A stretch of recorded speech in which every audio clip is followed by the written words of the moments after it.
Yo, what's good, everyone? Welcome back to another episode of Chronicles con Doble. Today, we have a real special guest. He's young, talented, goes by the name of Redneck Mexican. I want to welcome you on the podcast, bro. Appreciate it. Thanks for taking your time. Of course, dude. Thank you for man. having me, dude. I appreciate being here, man. It's nice being in a nice little studio. This is my first big studio, like doing a pod in a big studio like this. So this is nice. That's dope, bro. I'm glad to hear that. Coming from you. So, where does the name Redneck Mexican come from, bro? How did that get started? So honestly, I used to work with a lot of like Southern people and stuff, and I had a mullet. Like I've always like, for some reason, doesn't matter what haircut, I've always tried like a pompadour, like a side part, just a buzz cut, whatever. The mullet always looked good on me, right? And my barber would always tell me, he's like, for some reason, he's like, the mullet just looks good on you, and you have the personality to like have a mullet, right? Because like the mullet lifestyle it's a lifestyle, it's not a choice, right? Like you either got it, or you don't got it, right? So it's like I had a mullet. I worked with a lot of Southern people, and I started picking up on their vernacular and like kind of just joking around with them, and like blue collar like humor kind of started pacing into it. And I was like, something, bro? It'd be funny. Like, people get confused and people will get shocked when I, like, speak in the accent. And they're like, yo, you look like you speak no English, but then you sound like you're Kentucky Fried Chicken, right? So I think you just, and I was like, I realized, I was like, what can I make this? And I was like, the Redneck Mexican. Now, slowly and surely it's becoming a household name. Hell yeah, bro. That's what's up. Now, I know you mentioned that that's the only hairstyle that fits you, right? I think when I was young, like 2, 3, that's what my parents chose for me was a mullet, bro. Because obviously you come from a Mexican household, right? Your parents are Mexican. See, when I was growing up, they would listen to like Bookies. And, Cheers, yeah. It's like yeah. mullet. So my dad's from Michoacan, and like he's from Ario Rosales, so he's from like the town that Los Bukis is from and stuff. Like some little lore. Like he used to come over to the house when they used to tour back in the day, because like my mom could make a dish that is only served in Ario. So like he would come to the crib, and like my dad has all the jackets, all the pictures. Like that's my dad's heroes, right? Like so like yeah, like looking back at it, it's like you see everyone with like the mullets back in the day. It's like those temerarios and stuff. So for sure, I think a lot of people always say it's like, oh, it's Peso Pluma made it cool. I'm like, nah, dude. Them things they had it back in the day. yeah, for sure. I'm glad that you know what I'm talking about. Also, what do you feel that has made you become the person that you are? Honestly, just I've always been like a creative kid, even like whether it was on Facebook, just making people laugh in class. Like I've always been the class clown. So like I always felt like whatever job, like, and even when I was like working a regular job, I was always like the funniest person at work. Like I'd have coworkers tell me like, dude, you make my day like go by faster just talking to you and stuff. So like I think that made me want this even more, because I'm like, there's something to this, I'm like, people get paid. People get millions of dollars, or like they can make a good lifestyle just making people laugh. I'm like, why can't I do that? If a girl can go on social media and just post a pic and get 100,000 followers, why can't I make a funny video and get 100,000 followers? Right? So yeah, for sure. What about what was your first video that went that viral? Started everything? Yeah, that started everything. Like obviously you said the work. That's where the name came from. For sure, the first like viral video, and the original video came out in like 2022, right? Just before I even hopped on Instagram, and like, cause I was kind of like wasn't taking social media serious. It was September, so it was like Mexican Heritage Month, and there's a video on TikTok saying it's like, you're Mexican, and they were like Chilango. They were saying in Spanish like eres mexicano pero no te quiere, like what don't you like? And I was like, they had the stitches on, and I was like, I could make something funny. So I put on my most American hat I had on. The mullet was flowing, and I turned on the accent, and I was like, other Mexicans, So that became a whole catchphrase, like, other Mexicans. And I go into like, man, fuck Peso Pluma, all this stuff. Yeah. And like, I like Peso Pluma. Like, people think I just hate Spanish music. I listen to Peso Pluma, Fuerza Regida, I listen to these artists, but it was just funny because like in the video, I'm just like dissing these Hispanic artists, and then you say I only listen to country music like Morgan Wallen, and Luke Combs. So like that was the first one because people, of course, I look hella Indio, right? Like, and they're like I hear my people. He's like I hear a white person, but I see a paisa in front of me, and I think that created like the comments and the engagement of like this fool looks hella Mexican, but he sounds like he owns 100 acres in Tennessee, right? Yeah. So that just was the first viral video, and like I got scared the first time because I got like 1 million likes on that video, and I was like, oh, and it was like the people that understood it was a joke, like got it right, yeah. And then but there was a lot of older people and a lot of like just people that were like, oh, you're a disgrace, like this and that, right? And it was just I got scared and I like just disappeared off social media. I was like, this is too much attention. Yeah. And then when the TikTok ban happened, I was like, yeah, let me just post these videos onto Instagram. And again, it just caught fire. And the comments were like, dude, you've been gone. It's like, we missed you. Like, you got to start making more videos about this, right? And it got the wheels rolling. And I was like, yeah, I can do this. And during the same time, I was one of my best friends, his name was Bash. He owned a smoke shop, and he's like, yo, come work at the smoke shop, right? And I would do my skits there. When it was slow. I would just do my skits there with the characters, like, hey, like, just different scenarios with the character, and it just kept growing and growing and growing and growing and growing. And then other comedians reached out, started getting followed by celebrities, and I was like, oh, damn, this is getting serious. Like, I think I jumped from, like, and I like look at my memories all the time. I started posting January of 2025, like fully. Within a month I had 10,000 followers, and then 3 months I had 50, and then it started like slowly going up and up and up, and then I reached 100K in like less than a year. And it was just like real engagement. Awesome, bro. No promo. Yeah. No collabs, all hard work, just all organic. Yeah, all organic. I've never paid for any single piece of promo. That's what I try to tell a lot of people, man. Like, it's better when shit goes organic. I feel like you get the people that are really gonna, because you start like people start paying for like followers, people start paying for like views and likes and all that stuff, and it's like, are you really doing this, or are you like lying to yourself? They want to feel the lifestyle. Because I tell people all the time. Like one time, I had this gentleman come up to me. I never like especially when I do comedy. I never introduced myself as like the Redneck Mexican. I was introducing myself as Alan. Like, I find my my comedy skits online and my stand up are very different, right? Like, yeah, for sure they have their similarities, and of course it helps me get booked. Yeah. But like, I don't really try to use it to like get the upper hand. This gentleman came up to me. He's like, hey, are those real followers? And I was like, yeah, of course they are. And I never thought about it. That like, if you look on your analytics, if you ever pay for an ad, it's always going to be on your analytics that you paid for an ad, right? Mm-hmm. So like, I've never paid for an ad. And like you said, organic growth is way better because you have a fan base that likes you. Yeah. They follow you for a reason. And they're going to fuck with you every time you post. Yeah, anytime you post, anytime you engage with them. Like, I think a lot of people get mad, and I'm like, you have to post on your story all the time. Yeah. Like, you have to. Engaging with the fan is one thing that like keeps them entertained. Like, oh, maybe if I keep commenting a question, maybe one day he'll pick on it, right? Yeah. Which is like something that a lot of people that want to be influencers forget. Like, influence. Like, think about what the word influencer means, right? You're like changing people's opinions. You're like, they want to be like you because you're influencing their lifestyle, right? So what kind of person would you be if you're paying to influence other people when it should be the other way around? That's right.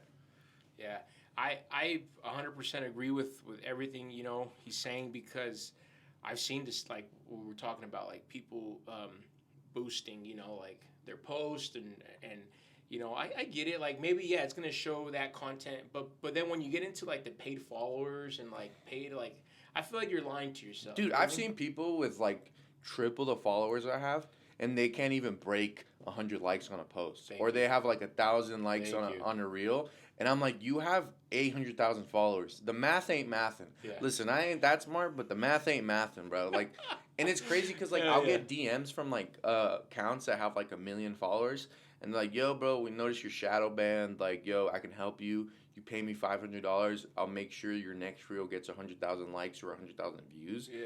And I'll look at his page, and his reels aren't even breaking like my reels like records, and I'm like, I'm like, no, I appreciate that. And he's like, is $500 too much? Let's do $250, right? And it got me thinking. I was like, I wonder how many people fall for this. that Yeah, shit, and I'm like, listen, I understand like knocking like that's his hustle, that's his job and stuff. But I'm like, nah, bro. Like, the followers I have genuinely like me. You know, like, for sure.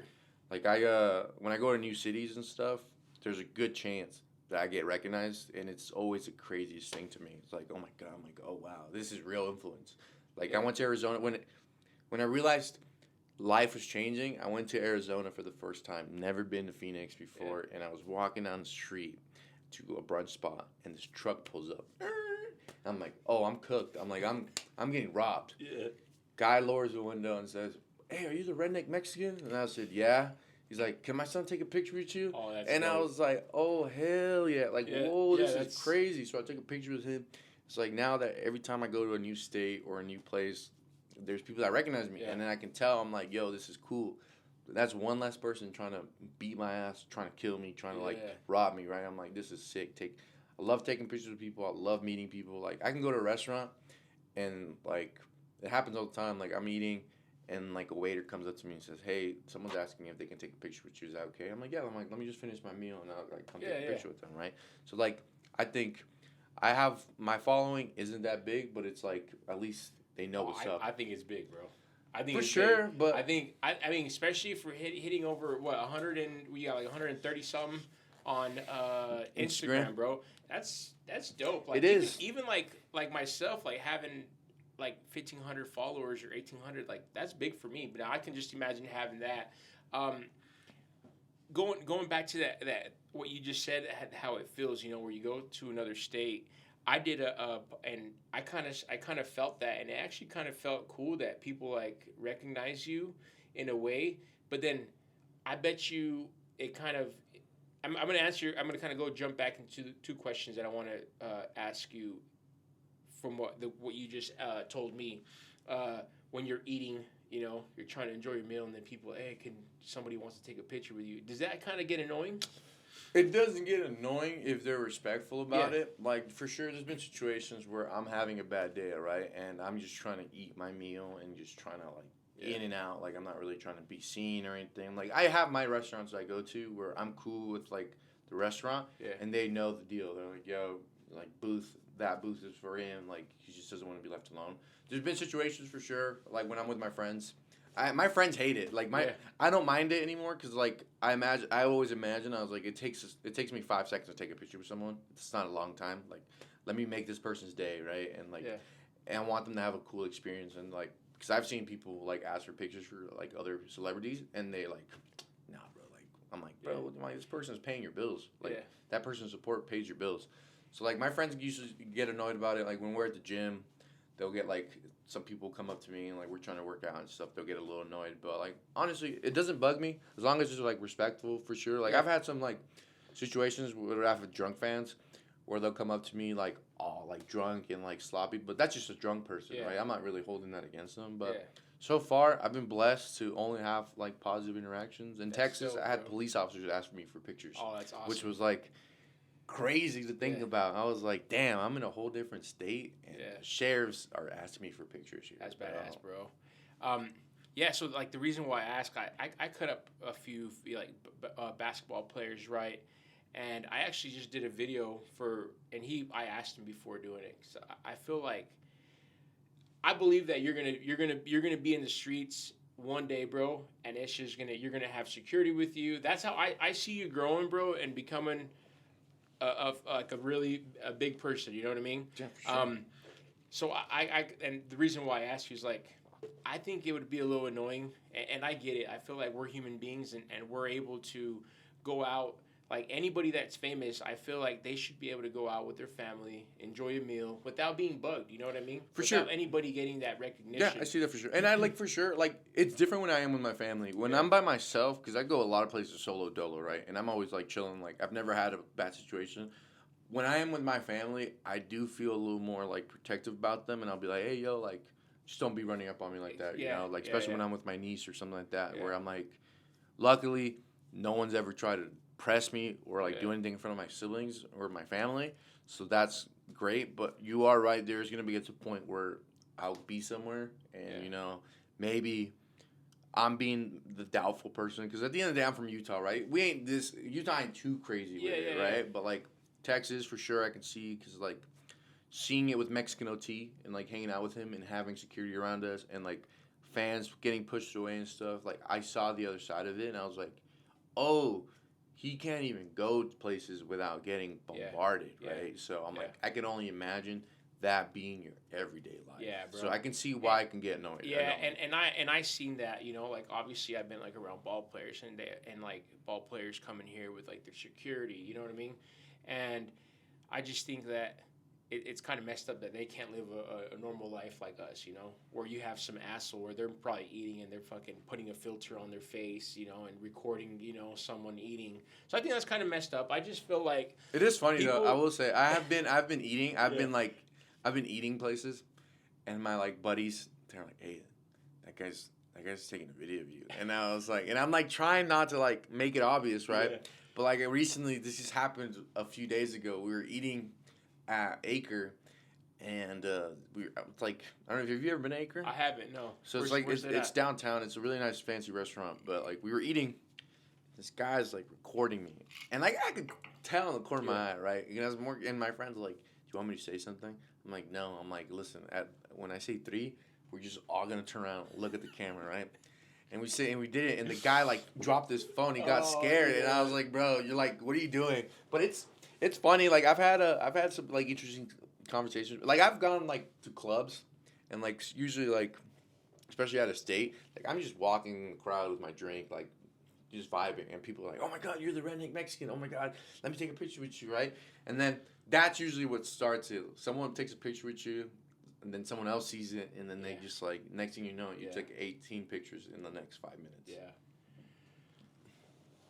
And then going back to that, because I know a lot of people, man, that don't even have the clout that you have right now, like the hype that you have, the people, the followers, and just with like a little bit of a viral video going viral for them, like they already feel they're the shit. Oh, man. They start putting in their bio, DM for promo, DM for business collabs. Yeah, like, I think that shit's so lame. You know, like, and bro, my hat's off to you, respect, you know, to you, bro, for what you're doing. Like I said, do you think that has to come from, because there's a saying, cuando no tienes nada y lo tienes todo, te vuelves loco. You know what I mean? Like, for sure, I think that's why like I'm blessed to have the friends I have around me, right? And I have very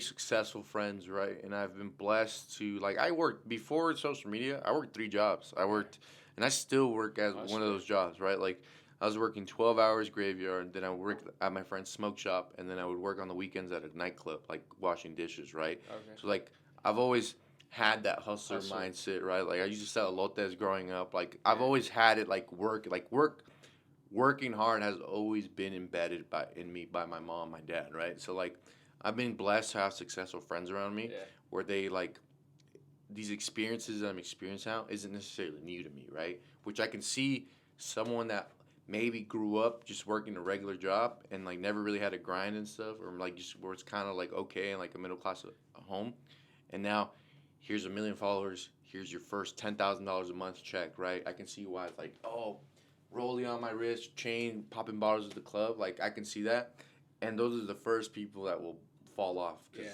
they become disconnected from the fan base, right? Yeah. Which like even me right now, like luckily I'm blessed to have the fan base I have with it, and like I know how to still connect with them, but like I've been blessed. I haven't had to work like a real job since November of last year, right? That's just because of social media and all the stuff, my merch and all that stuff. But I still don't let it get to my head where I'm like, oh, I'm better than you. Yeah. You know, like don't talk to me, dude. Like, no. That's like, badass, bro. I respect that. Like for Christmas, I was blessed this year. We were able to help a family out, right? And that was one big thing I really wanted to do. I was like, as soon as I start getting this bread in, I'm giving it back. Like I'm helping the good, huh? It does. We gave a family. So I did a promo deal for this. What do you call it? A furniture company, right? And he's like, yo, I was like, we'll give you a free mattress. And I just had bought a mattress, and I was like, I don't need it, but let me get that and give it away to a family that needs it, right? We were able to give it to a family that like their husband and older son got deported, so they had to downsize everything, and it broke my heart. And I was like, they were sleeping on the floor, and I was like, here's this mattress, and here's rent money. Like, don't worry about Christmas toys. Don't worry about the rent. Like, we got you covered. And I think a lot of people get a little bit of the taste of the check, and they're like, nah, I'm gonna go buy all the fly shit that I see all these celebrities, all these influencers buy first. I'm like, nah, bro. I'm still wearing Air Forces. That's badass. I thrifted this. Like, I thrifted this. I'm like, these were on sale. I'm like 50% off. I'm like, I still dress bum. That's why I'm never scared of getting robbed, because I still dress like a bum. Yeah, like, I'm chilling, bro. I'm chilling. Yeah. And to finish back off with what I had, I did a podcast with this little kid that was kind of blowing up here in Salt Lake. He was, I think he just kind of started mouthing off, and he fell off from what I've heard, but a little brazy. And it's crazy, bro, because I went into Costco, and, like, the guy's like, hey, I recognize you. Like, you have a podcast? I was like, yeah. He's like, yeah, I recognize you. So I was like, I thought that was dope, but what I thought was crazy was I buy and resell gold, right? We were out in L.A., and some kid, like, I was messaging him, trying to meet up with him, and he was just kind of like, and I get it, man. Like, when you're talking over $2,000, $3,000, $4,000, people are sketched out, right? And I was like, yeah, I got the money. Let's link up. And we ended up going to, like, this Walmart. He wanted to link up at this Walmart, and he was being really weird about it. And he's like, yeah, I want to make sure that all the bills are real, so let's go inside Walmart, go to the cashier, and they can check the bills for us. I'm like, well, why don't we just go to a bank, Anyway, we're inside Walmart. The lady's like, and I just feel like this, like, he just keeps looking at me, bro. And I was like, bro, if you look at my social media, I wouldn't burn myself out for $4,000, Yeah, for sure. And you have a legacy to keep up. He's like, what the fuck? He's like, you look familiar. He's like, oh shit. And I took, I wasn't wearing glasses, but, I was like, yeah, bro, I did it. He's like, that's where you're from. You're from where that little brazy kid's from, huh? I was like, yeah, I'm from Utah, bro. And he's like, yeah. He's like, oh, I know who you are, bro. Like, that shit's crazy. Like, I kept looking at you, and I felt like you look so familiar, So it felt dope that he's like, we don't even gotta check the money, bro. Like, that's cool. Like, we just did the transaction, but I know what you mean by, it feels cool when people, like, recognize you for something that you've done, right? Yeah, for sure. It's a nice feeling. It definitely is, especially when people come up to you. Like, I've got a lot of DMs. I get a lot of hate, right? I get a lot of hate DMs and stuff. But I don't really care about those, because once in a while, I'll get a DM that says, hey, bro, I just want to let you know, you make my day every day. Like, I've gone through some of the hardest. Like, he's like, you can help me get through hard days, hard shifts. Like, I had a DM recently from this kid. He's like, yo, dude, I just lost my dad. Time's been tough. Damn. Like, but he's like, your videos make me laugh. He's like, I saw your set with Ralph. He's like, thank you for making me laugh. And I'm like, thank you. And I reached out back to him. I'm like, yo, send me your address. I'm sending you some merch. Send him some merch. And he's like, yo, I appreciate you, this and stuff. But, like, so I love when I get recognized and they say, dude, I love your videos. Right? Yeah. Like, fuck all the money. That truly makes it, like, worth it. Yeah. Like, the checks are nice, but meeting people and them telling you, dude, you make my day. Or, like, every morning I wake up and see what you posted to laugh. He's like, you made my day. I was like, that, at the end of the day, you do comedy and you make people laugh. You're doing it to make people laugh. You're not doing it to, like, for the financial gain. Because most comedians don't make any money, right? You're just doing it for the love of the game. Yeah. So, like, if you can make someone laugh, that's enough reward right there. That's awesome. Hell yeah. Do you ever feel that, like, say that you post a video, right, and you don't get, like, a lot of likes or a lot of comments, but you see, like, it's getting a lot of views. Does that ever make you feel like... For sure. I've deleted videos that I've thought were funny, but for some reason they didn't pop off. Because it pisses you off, because you're like, of course you want every video to be a banger. Yeah. Not every video will be a banger, right? Exactly. But if you hold yourself to this standard of, like... Because I literally talked about this on my close friends recently, where I was feeling disappointed and bummed out because I had posted 4 videos. Like I usually have a schedule on how I post videos, but I posted 4 videos. None of them got, like, even 5,000 likes. Yeah. And I was pissed. I was like, what the fuck is wrong? So I, like, deleted the videos. I rewatched it multiple times. I'm like, okay, that was funny, but it could be funnier if I say this, this, and that. And I went into it, and I posted a video recently. Last week, I posted a video, and it banged. It just hit again. I was like, and it reached 2 million views the other day, and I was like, yes. I'm like, I still got it. I still got my fastball, right? But it's just holding yourself to a higher standard, right? Yeah. Where I'm like, okay, let me readdress this. Let me see if I can do this better. Was it maybe the hashtags? Maybe was it the time I posted it? Or like maybe overall, people just didn't find it funny, you know? Yeah, and but that you could be know, the case. I realized some things too, bro, that when I post sometimes and I want like a video, I always kind of try to see like the times that my followers are on, right? Yeah, I always post at 3. I always post 3 on Monday. Yeah. I was And I kind of have that same schedule, but there's been videos like I'm like, man, this is a good ass video, and then like people are like, yeah, that's dope, bro. Like that I just recently posted one of me chopping up Kyle Kuzma. We kind of just did the process of leaving here, going to the hotel and whatnot, and it got mad views. Well, for me, mad views because it's like over 2,000, I think, but like it only has like 90 likes or some shit like that, But it's like, damn, I've kind of felt like it could have gone. Can I tell you my mentality about that? Because a lot of times people just don't want to like it just because they're like... They're haters? Yeah, they're haters for sure, right? Because I look at my analytics. My analytics suck in Utah, right?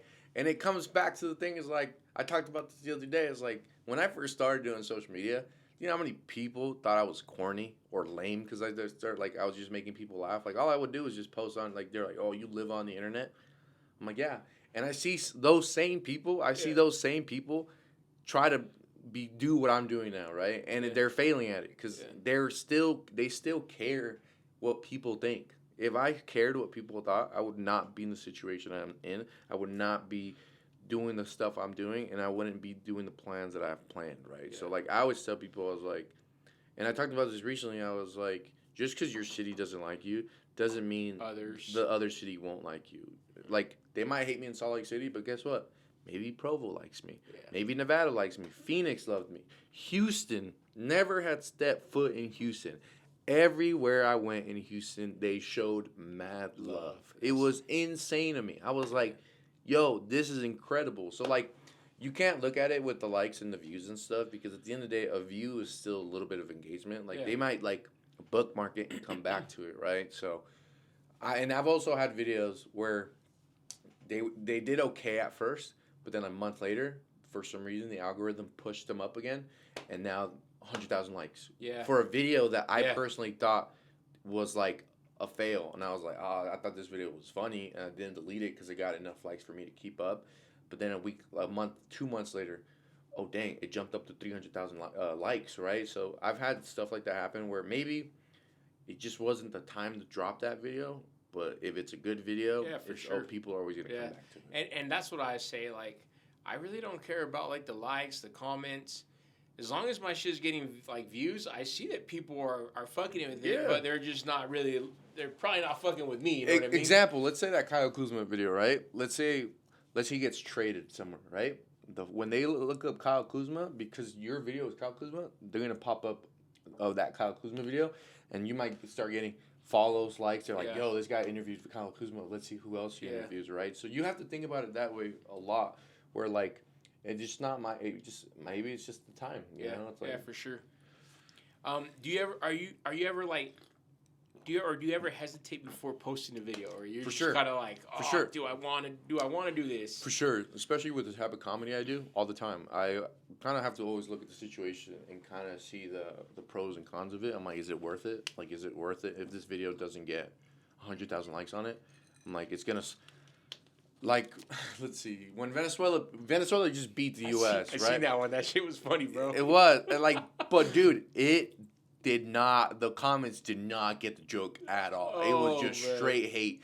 I'll delete videos if it's just straight hate and the joke is going over people's head because I'm like, there's no way that this joke. Like, I thought it was a funny joke, and and that's why instead of making the reel, I just made the post with the DoorDash bag. Like, hey guys, I'll take care of the DoorDash while you guys are celebrating. But the original video was me saying, guys, I hope Venezuela doesn't win because we're not going to get DoorDash or Amazon packages for the rest of the week. nobody understood that because I thought maybe it was a more universal like thing. I think with that, bro, only Hispanics are gonna understand that. Yeah, for sure. Only Hispanics are gonna understand that, bro, because we all know if and I mean. I'll say it, bro. I don't care. It's whatever. It's not. It's just something. It's like people recognize us for fucking tacos or for sure. You know what I mean? I agree that. Like, I have a joke about that. I like- literally made a joke about that. I can care less, bro. Like Venezuelans, bro. Like I already know they're a Venezuelan, bro. If they fucking have a phone on their window and it's GPS, I'm like, bro, they're Uber. They're Venezuelans, bro. If they're on speaker. Speaking at the store, like full blast. I already know at they're Chick-fil-A all the time, bro. Like, at Chick-fil-A all the fucking time. I already know they're Venezuelan, bro. Like, so like, yeah, DoorDashers, Amazon. I had this Amazon driver, bro, pull up with like reggaeton, like full blast, bro, delivering packages. I'm like, that has to be. You want to hear something funny? So I recently did a clean comedy set in Provo, and I have a joke about Venezuelans that I like using when it's a Hispanic crowd because the Hispanic crowd will get it.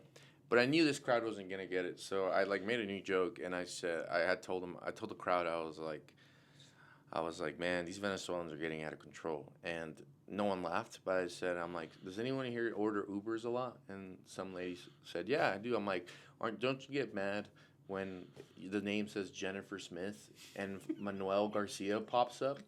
And she's like, yeah, I hate it. And I'm like, yeah, that's a Venezuelan for you, you know. And then people started laughing, but like they did like.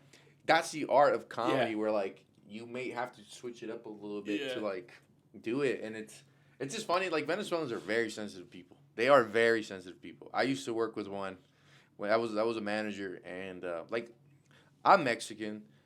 You're Mexican. The way we talk Spanish is very aggressive, like, playful, right? Like, I always say, like, oh, if you fuck something up at work, I'll say, oh, la cagaste. But that's not me saying, oh, you fucked up at work, right? It just means, la cagaste, right? Like, you fucked up, whatever. This gentleman, he was like, pulled me to the side. He was like, hey, man, can you just not please say that? Can you just please say that I just messed up? Don't say it that aggressively, right? Like, it just makes me feel like, I'm like, bro, you're a grown-ass man, bro. You're like 30-something. Mind you, I was like 20 being his boss. And I was like, bro, and I told him straight up, I'm like, bro, this is why you're not going to last in America, bro. Because I'm like, you don't have the stone cold feelings to like deal with here. I'm like, you're gonna get like, and this is definitely a cultural difference with them. They don't have the work ethic back home that America at least has. We're like, oh, every day you go to work here, you might get treated like shit, but guess what? You still gotta show up. You still gotta show up. Over there, they're like, no, I don't like the way he's talking to me. I'm not gonna go to work today. Right? I'm like, no, I'm like, get your ass to work right now. Or you're gonna be fired, bro. So like, there's definitely that disconnect of it. But there's sometimes where I'll post a video and I'm like, this is not gonna go well, right? Like, I just kind of stay away from certain topics. There's certain topics I won't speak on, right? Yeah. Just because like, I don't find any humor in it, and I'm like, I don't want to trigger somebody with it, or like, I'm like, I just can't find the situation funny, right? Because a lot of people always ask me like, yo, make jokes about Mexicans getting picked up by ICE. I'm like, no. I'm like, no. I'm like, that's a real fear. I'm like, that's a real fear. I'm like, that's a real fear. That's some shit that's really going on right now. Yeah, and I like made a post recently. Like one of my biggest reels was like, I was pretending to be one of those like guys that like looks hella Mexican. I mean, not pretending. I look hella Mexican, but it's like, ICE agents. The Mexicans went that way, and the ICE agent looks at me and says, "No, dude, you're the only Mexican I see, right?" But this is like, it was funny. And I'm making fun of the person that's like thinks, oh, well. That's the one with the white truck where you're in the white.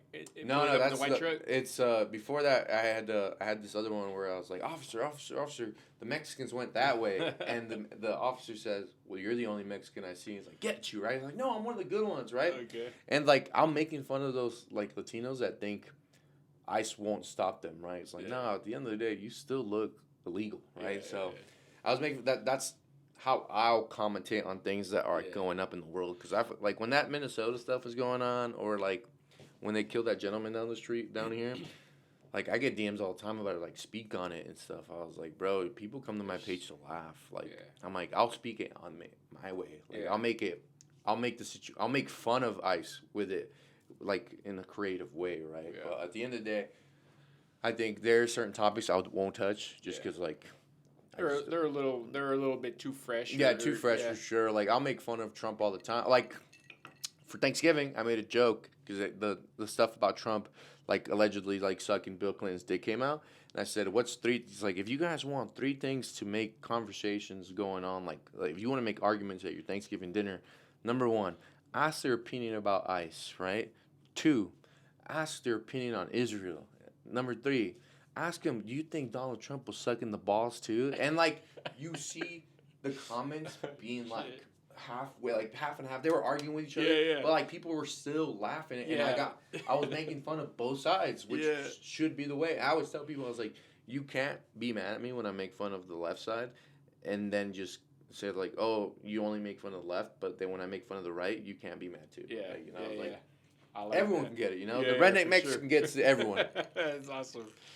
How did the opportunity to open up for Ralph Barbosa come about, bro? So, I'm friends with Jaime Garcia, right? His best friend is opener. So I went to their show. I knew he was coming to town, and we were gonna link up anyways to get dinner. And I went to their Wednesday show, the late show, and Ralph picked on my brother, and he's like, who you here with? He's like, your brother, and he like, I've had one conversation with him, like I've had a conversation with him and stuff, and I had DM'd him in the past before, right? And he's like, what do you do, right? And I'm like, oh, I do social media, and I'm a comedian. I'm actually doing a show with Jaime. And he's like, bet. He's like, you want a spot tomorrow? And I was like, you lying, bro? And he's like, no. He's like, we'll talk after the show. So we talk after the show. The whole show, like, he told me in front of the entire crowd, you're going to open up tomorrow, right? That's badass. And I was like, oh, god damn. Like, this is going to be the biggest person I've ever opened up for by far, right? Yeah, for sure. And I've been doing comedy. And that's big, bro. Yeah, I've been doing comedy less than 7 months. Like, stand-up comedy is, like, still, I'm a baby in it. Like, it's still my rookie year, right? Yeah. And being able to have the opportunity to open for someone like Ralph was truly, like, game-changing, and it gave me this confidence. I'm like, oh, yeah. It's kind of like what Chance the Rapper said. I met Kanye West. I'm never going to fail. But, like, I opened for Ralph. I'm never going to fail, right? And then one cool thing, and I always give him his flowers, like, because the reason I started even doing stand-up was because of this comedian. His name is Jesus Sepulveda. He did a show June 5th of last year, and I went to a show, and like he followed me, you know, he thought my reels were funny, and he reached out and he's like, you know, like I went to a show and everything, and we met up afterwards, and he told me, he's like, bro, how long you been doing comedy for? And I was like, I've never done it. He's like, bro, come host. I was like, bro, I've never done this. And he's like, what do you mean you've never done this? I'm like, yeah, I've never done this before. He's like, I thought you were a comic. And I was like, nah, bro. He's the one that got the wheels rolling of me. He told me straight up, he was like, bro, get 3 minutes, and if you're ever in LA, I'll give you a guest spot, right? So I would give him, like, shout out Jesus, like, for real. He gave me the confidence to first start it, and it, like, of course, now people look at me as like, oh, you opened up for Ralph as your big thing, but because if it wasn't for Jesus, yeah, I probably would have never done comedy anyways, you know? Like, I probably would have done it a couple years down the line or something, not this early, but, like, Jesus Sepulveda is really the reason I started doing stand-up, because he's the one that kind of gave me the push. The push. And then, fucking Ralph said to do a guest spot, did the guest spot, you know, did really, honestly, I think I did great, and then one thing led to another, and it's like now I'm getting reached out by other comedians to open up for them, getting clubs to reaching out. It's like, yo, come over here. Like, I'm doing a show with Jaime, like, in May 2nd that we were planning. So, yeah, there's a few things there's a few comedians I'm opening up for. When you went on stage, what was going through your head, bro? Dude, I was so... I actually have a picture. I have a picture of my... I was wearing my Apple Watch. Yeah. My heart rate was 161. Oh, I was so nervous, bro, because it's a sold-out crowd. Yeah, biggest room I've ever done. I had classmates in there. There was people that don't like me in the crowd. Like, there's people from school that didn't like me. There's people from Facebook that don't like me. But guess what? They're paying to watch me. Right? And I went up there. I was making the crowd laugh. I got told afterwards. People were taking pictures of me. They were like, bro, you killed it. Like, when's your next show? I had people commenting, DM me, hey, bro, are you opening up tonight? I'm like, no, that was just a one-night thing, right?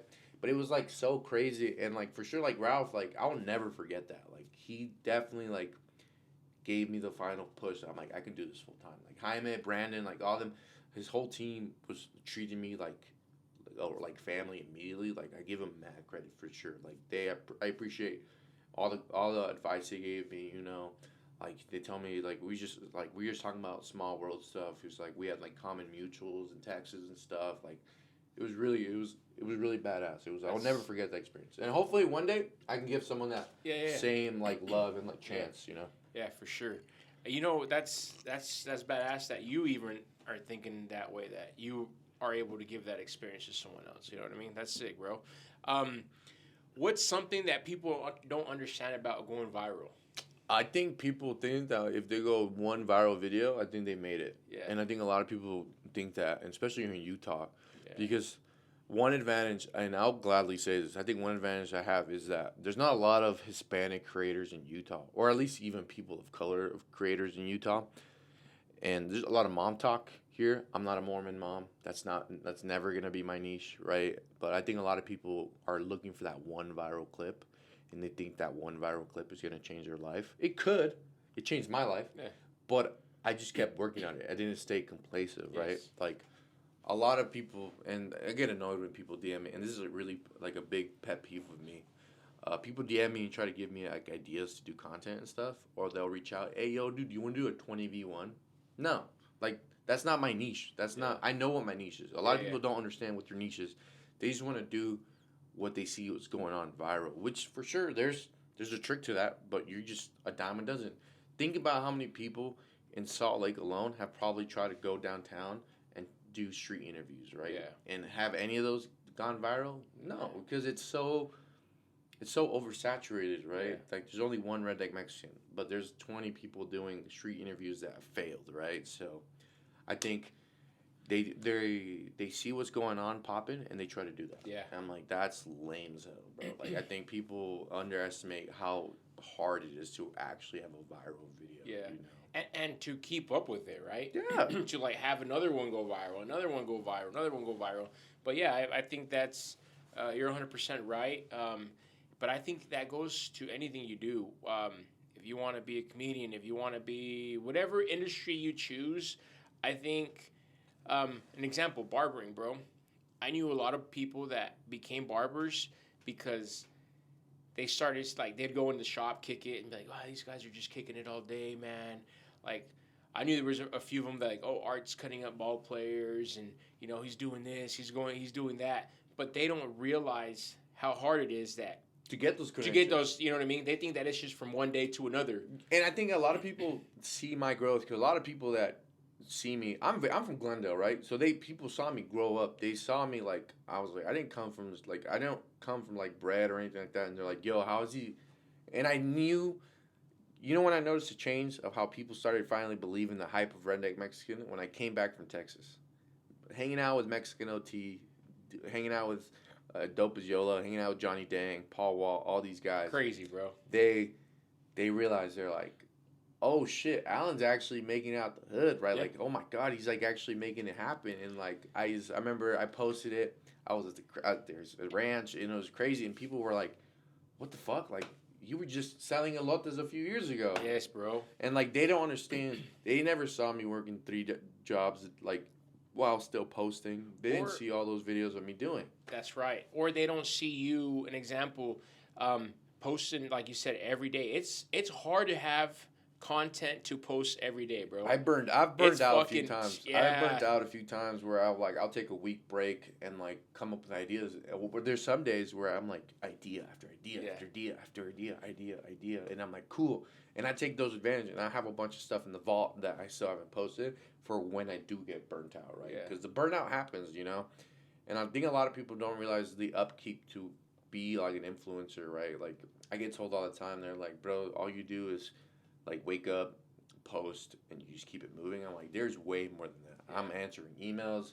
I'm saying no to things. I'm trying to figure out like what I'm gonna do next. What's the next big idea? What's a vlog? Like just stuff like that they don't see. And I was like, you're right. I know a hell of people that think they want to be barbers just because they're like, dude, $60 a person.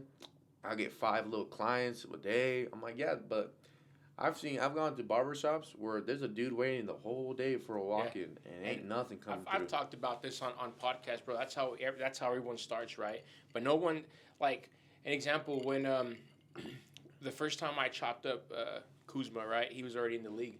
people didn't know that I was already chopping up when he was in college. You know what I mean? So he had already been a friend for years.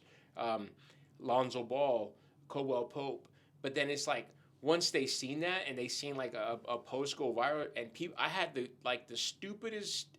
I'm talking like the stupidest comments or people messaging me or when they seen me, hey bro, like, how did you make that happen? Or like, how much you pay? Yeah, like, hey bro, like, how did you get in contact with him? And it's like, bro, I didn't do nothing. It's just my work. My work shows for itself. So an example, like, it's like if I told you, like, dude, like, there's no way you made it with to kick it with Mexican OT. Like, how did you do that? You know, like that's just the hate. I just feel like that's just the hating. Like, people always ask me too, like, how'd you meet Virgil and stuff? And I tell them honestly, bro, he liked one of my videos, right? And I'm like, I've always been a fan of Mexican OT, and like, he liked one of my videos, and he followed me, and I followed him, and he came to Utah. And I should, like, he follows me, so I'm like, there's a good chance he could see my DM. I was like, yo, bro, let me get you a shirt, like, for my brand. And I gave him the Torta Pounder shirt, and he wears it on stage. I've never paid, like, people ask me, like, did you pay, Virgil to wear your shirt on stage when he performed? Like, no, he does it for, like, just because we're homies. Like, Virgil truly showed me love. Like, he is one of the, like, celebrities, and I'll straight up say, like, he's one of the celebrities that showed me love from day one. Like, he treated, like, when I took my brother to meet him, right? My brother was like shocked. He was like, "Dude, this is cool." Yeah. Like, we met Faux Mob. Like, Drody. Like, we met all these guys, and they showed my brother love. Like Monty, TB, they showed my brother love. They're like, and I think I judge a lot of people by that. Like, if you could show my brother love, like you've never, like my brother's a huge little like teddy bear, right? Yeah.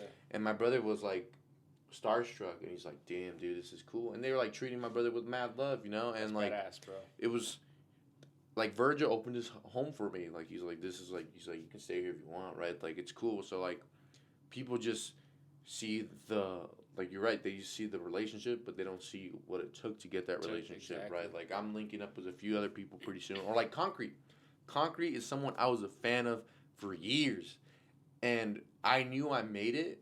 And I knew I had a future in this when he told me I was funny, right? And when I met him in Texas, because this is how I know the Texas trip was so meaningful, and I was meant to go there. I saw Concrete. I went up to him like, deal. And he's like, what's up, nephew? Like, calls me nephew. Like, Concrete, and I've told him straight up, I'm like, bro, you're my hero, right? I'm like, he's making it big. Like, he's making it big just making skits, right? Like, he's like, say what you will about him and stuff. Like, people hate on him for, like, you know, like his movies and stuff. I'm like, nah, bro, that's my hero. Like, like Concrete's my hero for real. Like, I love that guy, man. Like, Concrete, they just had that, what is it, Clica movie? Yeah, the Clica movie, bro. Yeah. And I went to go watch it first day because I'm like, that's my dog. I'm like, I'm going to go support them. I'm like, I'm going to go support them. And, like, he calls me nephew, you know. He's like, I'm know we're going to work together soon doing stuff, you know. I'm manifesting that for sure. But, like, I have a list of, like, goals I'm going to complete, bro. You know. I'm a huge believer in that. And, like, slowly but surely, I'll share some of the goals, like, because I think if you have a goal list, it just gives you, and I look at it once a week, you know. I look at it once a week. I tell people all the time, I was like, you know, you need to have your goals, because if not, what are you working for, you know? Yeah. Like, my goals are make 6 figures online, buy an M4 comp, start a business, like, quit my day jobs. I quit my day jobs, do social media now, right? Buy a Rolex, headline a show, reach 250,000 followers on Instagram, 50K on YouTube, you know, travel outside the U.S., just, like, pay off all my, like, debt and stuff like that. So, like, I just have goals that I, like, look at, and I'm gonna succeed on it, you know? I'm like, I believe in you, bro. I see a lot in you, bro. Like, for real, like, it's crazy. Like, I try to reach out, like, on the Chronicles page to you, like, your personal page, and then I don't know how it came up. Your other one came up, and I think I just, like, I messaged you, and, like, I just think you got to keep dreaming. You know what I mean? Mm-hmm. Like, you got to keep dreaming, and you got to manifest things. For sure, I've definitely manifesting. I believe is real. I said that, and all my people are probably, this motherfucker says that in all his podcasts. I also think you got to give people their flowers. You know, like, anytime I give a shout out, like Jesus, like, you know, Bash, he believes in me. Is Bash the dude on Main Street? He used to have a barbershop on Main Street. But he has the store underneath, right? Yeah, he used. Yeah, that used to be him. Now he's like stopped cutting hair full time now, right? So they have like is it a convenience store? Is it on Main Street downtown? Is that the one we're talking? Middle Eastern guy? He's not Middle Eastern, but he gets it a lot though. But I know you're talking about. You're talking about Sword, the guy with the beard and stuff. No, there's a dude that we just shot a music video at a store. Cool ass dude, and I think it's the same name. I think it's the same dude that you're talking about. Oh, with the one on it's like 100 in between, like maybe like 500 and like. I know what you're talking about. It's not I know what you're talking about. That's Yeah. our friend. That's our friend. But Okay. no, Bash is like I met Bash. Like shout out Bash for real, dude. Shout out Bash. Yeah. He like I met him during COVID when I was selling elotes, and since that, literally, this is a true story. I sold him elotes on a Wednesday. On Friday, I have a truck. I had a Silverado in high school. He asked me, he's like, "Yo, can I borrow your truck to move some couches?" I met this dude 2 days before. I gave him my truck. I was like, "Go ahead, bro. Like whatever, right?" And now, that's like my dog. That's that's one of my closest friends. Like that's someone I reach out to for advice and stuff. And like, I did this when he offered me a job to work at his smoke shop and manage it. I did it. I just took it, did all my skits there and stuff. So like that's someone that I know I'm gonna be friends for life, right? Because he saw me when I was when I'm at my lowest. Yeah. He's seen me grinding, you know, and now he's seeing the shine, and he keeps me humble. He tells me, he's like, hey, remember, just keep your head straight, don't forget and stuff. So like, just having people like that in your corner and just having friends that like give you your flowers and stuff, always keeps you grounded, you know. Like I've been blessed to have the connections I've had just because I'm a good hang and stuff. And a lot of people don't realize that, like. You don't necessarily have to pay for your connections. If you're just a genuine human being, you'll meet those connections, right? Yeah. Like I've met plenty of connections just being a cool guy. Yeah. You know, just hanging out, making people laugh, and they're like, "We're gonna keep you around." You know, what's up, so bro. yeah, that's some good advice, bro. Just be yourself, right?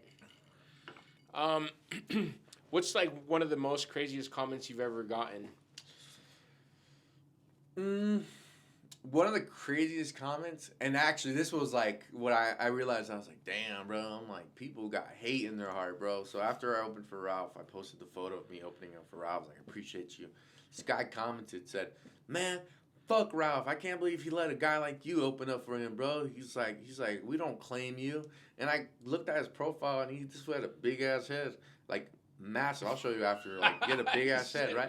And I replied, and I was like, bro, you already hold too much on your head, bro. Don't hold hate in your heart. And he wrote this paragraph saying, like, man, fuck you, you like this and that. Like, he's like, I'll kill you. And I was like, damn, bro, you look like you have to hold your breath to put a hat on, bro.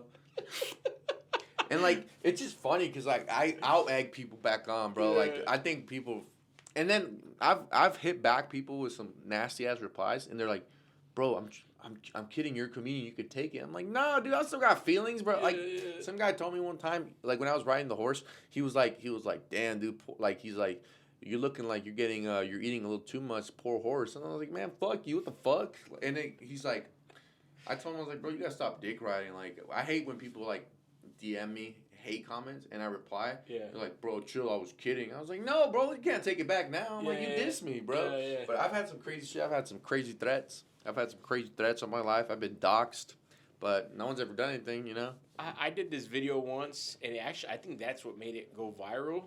On an SMP, some guy, I was wearing some Balenciagas, but it was when Balenciaga that they were saying that they raped kids, or they said some dumb shit. I don't even know, maybe I should bleep that out, but they said some dumb shit about like being pedophiles and whatnot, and that they were doing like some dumb shit. This is during like the Wayfair stuff, huh? It was like 2 years ago. But anyway, like the guys were just like, "Oh, you're fucking sick. You're supporting Balenciaga and this and that." And bro, and then one of the guys like backing me up, like, "Hey, it's his money. Like he should be able to spend it how he wants." And bro, they just like at one point I was like, I'm just not gonna even comment. I'm just gonna let them do their thing. And Dude, I feel like sometimes that's the best though. It is because you'll see who your fans fuck with you, right? Because I've had my fans like defend me hard on comments. Like I've had like videos where like a lot of old heads, like when I made the video about Oaxaca and Veracruz, had a lot of old heads got offended, and I used to reply. I tried replying to explain myself, but I came to the point where I was like, they'll never understand my point of view, and that's like one thing I tell people. I'm like,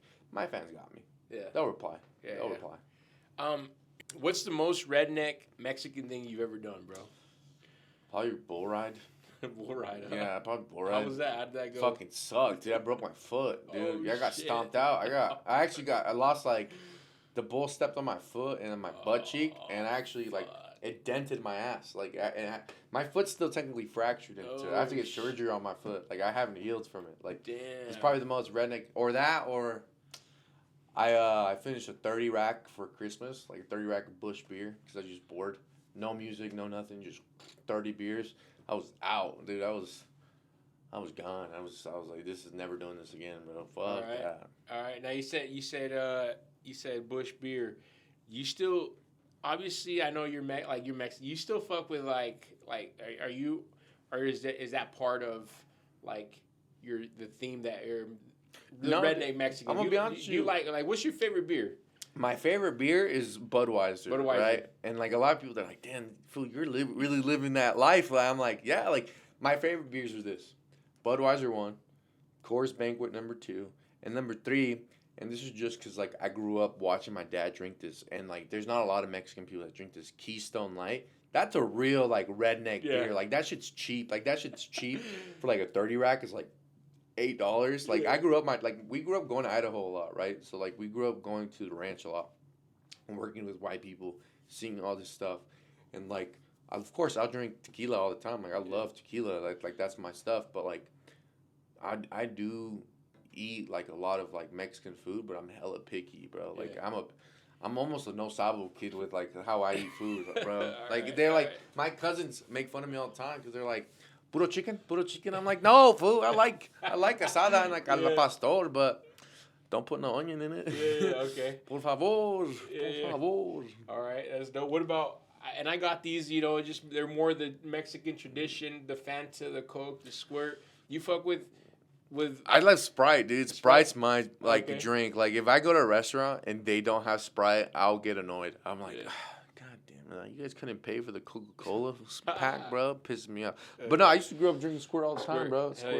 Squirt or like Shasta because we were a little broke back then, But now if you come over to my house and to a barbecue and you bring Dr. Thunder from fucking the Shasta pack, get out, bro. You can't pay an extra $1 for it, bro. I hate when people do that, bro. Shit. I have a friend, I love him to death, but my God, he's the cheapest motherfucker on earth. We went to the lake, right? And everyone was assigned to bring something. I told him, hey, I'm like, bring some asada, right? This fool brought, I wish this was a joke. I have video proof. This fool brought 1 pound of asada and a case of Dr. Thunder Shasta. And I was like, bro, go home. Go home. You are a piece of shit, dude. I was like, I have a video of it. We did the 1 pound of asada. Everyone got a slice of taco, dude. I was like, get the fuck out of here, dude. Like, that's so embarrassing. I was like, nah, bro. Yeah, when it looks like a lot, but once you cook that shit. Dude, it was 1 pound. I wish I was, and I asked him, I was like, why did you only bring 1 pound? He's like, I seen some motherfuckers eat 1 pound by themselves. Yeah, bro. And I told him, I was like, was it a bread issue? I'm like, I could have sent you money so you can buy more money, buy more meat. And he's like, yeah, but you guys are eating burgers and hot dogs. He's like, I didn't think everyone's going to be asada. I'm like, food, 1 pound is crazy, bro. I like, at our house at least, 6 pound is the minimum. Yeah. 6 pounds is the minimum. Yeah. That's the minimum at our house. So I'm like, 1 pound. I almost cut him off after that. I was like, you brought Dr. Thunder and a pound of asada, bro. Oh, yeah. Just to wrap it up now, bro, I do want to tell you thank you for taking your time, for replying back to my message. I didn't think it was going to happen, but it happened, It probably would have happened. You probably could have reached out to, like, one of our mutuals. Okay. But, yeah, what would be some advice you would give to the people that are going to be viewing and listening? What's some advice you would give them? If you ever get called corny, be the whole cob, dude. Be the whole cob. I think when people call you corny, for sure there's corny people, 100%, right? But if people call you corny for doing what you love doing, fuck it, be the whole cob. And this is coming from the elotero, right? Like, that's right. I used to sell corn on the cob, and now I am making videos online and paying my mortgage, So life is crazy, man. Just keep doing it your thing. Find your niche. Find your path. Like whatever you do. If you like drawing and post your drawings, post it. You never know. Yeah, yeah. Right? So just do what you like. Social media now gave everyone a chance to make it, and if you use social media the right way, just keep doing it, So just keep being yourself, find your niche. Don't give up on the first. You're not gonna blow. You might not blow up overnight. There's comedians that have been out here for 10 years barely getting stage time, right? I know comedians that have been doing this 20 years and they're barely getting their shine, right? So everyone's timeline of success is very different. I'm 23. I'm blessed. I'm doing this at 23, right? But there's people that are way funnier than I am. They're 30, right? Or there's a kid. I recently did a show with a kid that was 19. He was hilarious. He's been doing it 5 years, right? Yeah. I'm like, dang, this kid's hilarious, and he's not even in his prime yet, right? Yeah. So it just be corny, be the whole cob. What about advice that you would give to someone trying to blow up doing content? Find your niche, for sure. Find your niche, 100%. Find your niche. Invest in yourself, Invest in yourself. Don't go crazy. Don't buy the craziest camera when you have 10 followers, right? Yeah. Don't live to your means. Thank you for actually saying that, bro, because I've tried to work with some people when it's they want the best, but they don't want to invest into what they actually want to do. I think you got to look at your situation. Everyone's situation is very different, and I think my situation is I look at. So, if I go to travel to another state and I want to vlog, I would just probably reach out for a cameraman out there, right? Just so I can have a professional cameraman, out there. But, I think a lot of people, and this is very true, and I know there's someone that happened to recently, they really, for whatever reason, they quit their job and said, I'm going to be an influencer. With no following or nothing. They said, I'm just going to do 6 months of this. I'm going to do it. And I was like, that's crazy. She bought a camera. She bought a laptop. She bought this whole thing. She started editing, whatever. I give her credit. She taught herself how to edit. But I'm like, you spent $5,000 on something that had no return on it. And guess what? Next thing you see, everything's on sale on Facebook Marketplace, right? Live to your means, I've made, I just got a new phone, but on my iPhone XR, I made so many viral TikToks and videos on that. And I got emotional when I still have the phone at home because I keep it as a remembrance. It was cracked. Yeah, it was cracked. I've never done a skit with a major camera and stuff. When I shot my ad for Chipotle, used my phone, right? I used everything. So your phone is such a powerful tool that you don't need a crazy the most setup. Expensive, craziest camera. Yeah. I've seen people say, yo, let me buy this DJI for $800 so I can vlog. I'm like, no, dude, you use your phone. I've used my phone to vlog. I've caught some crazy moments on my phone with my vlogs. So yeah, man, just live to your means. If it's, of course, you're gonna have to come to a day, but you're gonna have to upgrade, right? And I did that. I have a camera that I use for vlogging and stuff now. But yeah, just live to your means, man. Just one step at a time. You don't need this professional ass shoot to shoot a vlog or to shoot a skit. Just be yourself. I agree with that, bro. What about what do you have planned? Any shows coming up? Yeah, for sure. I have a couple shows planned here in Salt Lake locally. May 2nd for Cinco de Mayo, we're doing an all Latino lineup at Wise Guys with Jaime Garcia from Fat Fish and Tiger Belly headlining. Okay. It's gonna be local comedians. I'm hosting it and doing a set. We got guys local legends Joanne, Nick Lucero, and then Andres Herrera. They're all really funny local guys. And then June 5th and 6th, I'll be opening up for the super funny Martin Amini at Wise Guys. So that's going to be a sold out show. Get your tickets now. They're still available. And then I got a couple shows lined up in LA coming soon. We're just trying to confirm those. And then this fall, we're coming out with, we're doing our little first Texas tour. I'm linking up with a special surprise. We're going to tease it in the next few months, but we're going to do 8 cities. We're going to do Dallas, Houston, Austin, San Antonio, Fort Worth, and what's the other one? Odessa, and another city in Texas. We're going to do a couple shows with a couple people out there, a couple comedians. Might have some special guest rappers come out to a few of the shows, Right. So especially in H-Town in Dallas. So badass, make sure, bro. stay tuned for that. You can keep updated on Redneck Mexican on Instagram and the Redneck Mexican on YouTube. So Yeah, I was gonna ask you that. If like- people wanted to find you, that's how they can yeah. find you. Then. And say hi if you see me on the streets, man. I'm always in Salt Lake, bro. Hell yeah, I'm bro. always walking around, Yeah. so just don't try to rob me, please. Hey, bro. Once again, I appreciate you for coming, taking your time, and being on the podcast. Of course. Thank you so much for having me, man. Appreciate Yeah, you. man. Como dice mi compa Beto, Disgusting Boys.